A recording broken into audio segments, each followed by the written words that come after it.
All right, let's talk about your money, but maybe not in the way you're used to. We're going to talk about how to protect it from this silent thief that you might not even realize is there. Think of this as your personal coaching session, your financial playbook. So you work hard for your money, right? You put in the hours, you save up, you do all the right things. But what if I told you that the money you're carefully saving is actually losing its power every single day? It sounds kind of crazy, doesn't it? And here's a perfect example of what I'm talking about. Let's just take something super simple, like a cup of coffee. Back in the 70s, you could grab one for about a quarter. A quarter. By 2000, it was about $1.50. And today, phew, you're lucky if you can find one for under $3. The coffee hasn't changed, but what your dollar can buy sure has. So what is this invisible force that's making everything more expensive? Well, your money has a silent opponent, a real nemesis, and its name is inflation. Okay, so if we're going to win this game, we've got to know the opponent, right? We have to scout them out. So first things first, what is inflation really? It's actually pretty simple. All it means is that over time, the price of stuff goes up. Coffee, gas, houses, everything. And because prices are going up, each dollar you have buys a little bit less than it did before. It's like a seesaw, right? As prices go up on one side, the buying power of your money goes down on the other. So why does this even happen? Why do prices keep going up? It's not like there's some secret meeting where all the companies decide to raise their prices at once. It really boils down to two main causes. All right, cause number one is something called demand pull inflation. Imagine this. Everybody, and I mean everybody, wants to buy corn. But, oh no, there was a big storm, and there's just not enough corn to go around. So what happens? People start competing for it, right? And that competition literally pulls the price up. It's the classic case of too much money chasing too few things. Okay, and the second cause is cost push inflation. Let's stick with our corn example. Now think about the person selling popcorn at the movie theater. If the price of their corn just went way up, what do they have to do? Well, to stay in business, they've got to raise the price of their popcorn. That higher cost gets pushed onto you, the person buying the popcorn. Now, I know what you're thinking. So far, inflation sounds like the big bad guy in the story.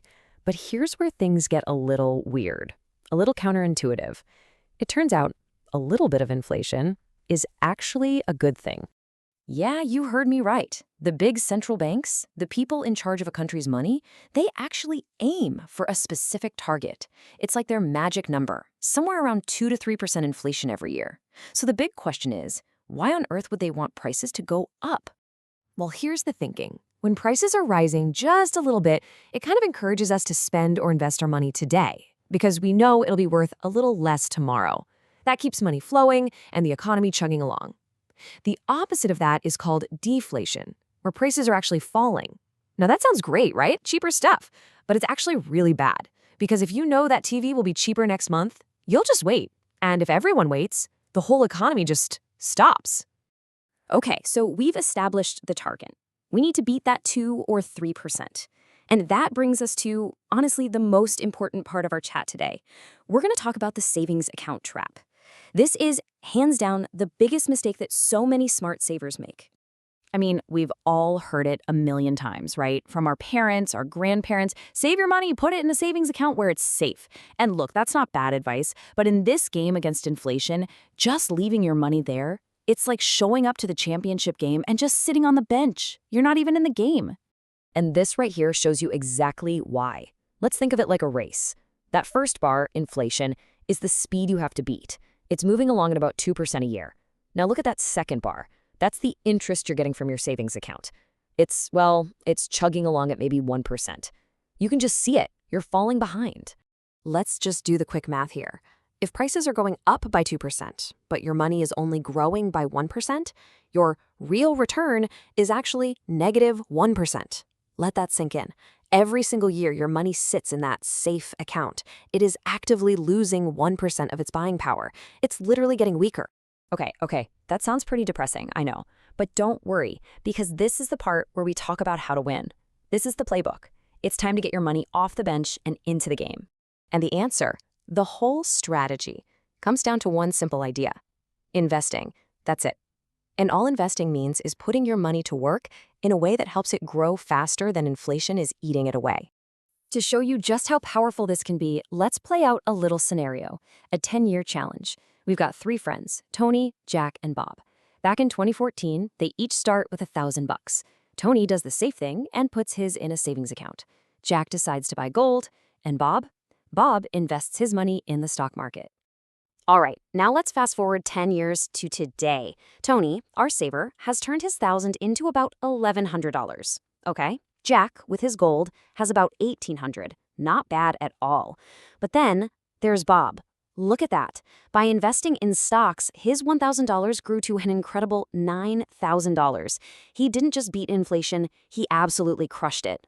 But let's go back to poor Tony. What really happened to him?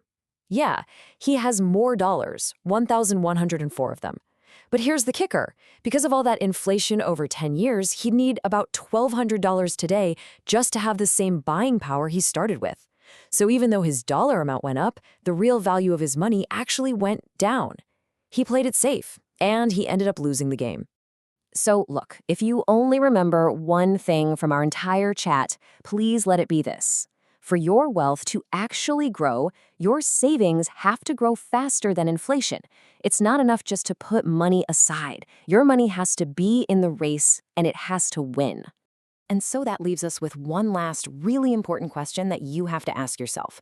Think about your own money right now. Is it in the game? Is it working for you and growing faster than inflation? Or is it just sitting on the sidelines, quietly losing its power day after day? It's your money, and the choice is yours.